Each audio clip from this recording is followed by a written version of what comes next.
আমরা একবার পত্রিকায় পড়ছিলাম, কক্সবাজারে একবার একটা অত্যন্ত বিভৎস ভয়ানক নারী ধর্ষণের একটা ঘটনা ঘটছিল।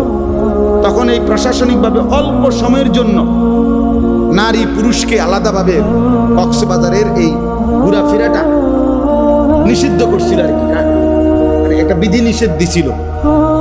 এই মনে বেশ একদিন বা 2 দিনও চলে নাই, এরপর এটা প্রত্যাহার করে দিছে, কারণ সবাই লাল বাতি জ্বলে গেছে।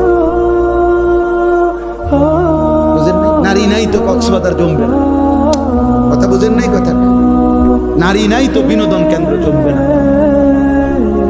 নারী নাই তো পার্ক রেস্তোরাঁ জমবে না।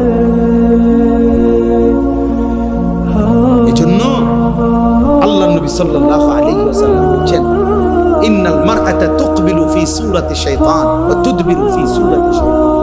বেগানা নারী সামনে যখন আসে শয়তানের আকৃতিতে, যখন সরে যায় তখনও শয়তানের আকৃতি।